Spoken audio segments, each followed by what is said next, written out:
Okay, welcome back, guys. Sorry about the audio quality on this, but I'm working on getting a better mic setup so we can hear myself a little bit clearer. Wanted to go ahead and revisit the Whipple Intercooler, and now that we have some ambient temperatures in the 100 plus degree range, I wanted to go ahead and get out on the stock tune and kind of see if this thing, still does what it's supposed to at these high ambient temperatures. In a previous video, I was showing where the intercooler was basically holding the temperatures coming out of it around 5 degrees above ambient, and of course I was testing in 23 degree weather at that time, so that plays a little bit of a factor in it, I like to think. But now I want to see in the opposite extreme what it was doing. So okay, here is the stock ST intercooler, and this is in an ambient temperature of around 23 degrees Fahrenheit, according to the reading there.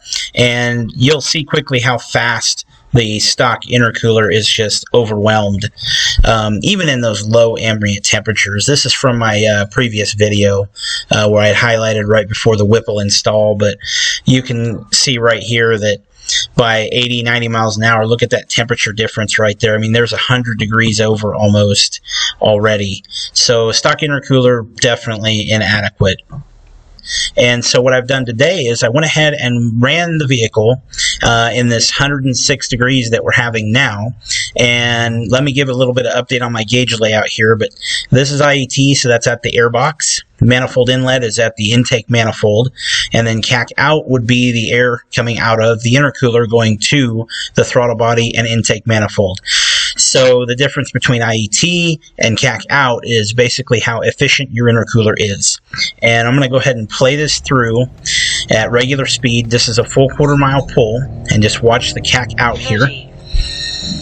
And we can see that, there's first gear, second gear, third gear, coming to fourth gear, and it's just holding pretty steady around that, inlet air temperature. We're not really rising much. So no doubt that the Whipple intercooler is a very good piece and just phenomenal at doing what it's supposed to do. So I just wanted to kind of revisit that a little bit and, show that it truly does what it's supposed to. And when you look at the other data set here, you can see that it seems like the vehicle is pretty happy. We're doing some work, with having those low IETs, because if we start getting more IET going into the engine, then we actually start limiting boost, and we start limiting ignition timing, and of course hurting horsepower. So, I'm a believer that even on a stock ST, just like others have said, that this is a good upgrade.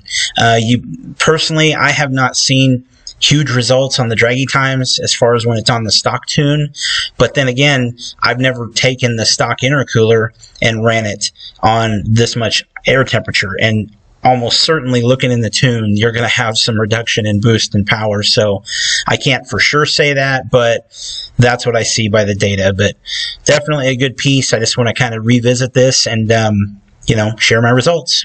Thanks for watching.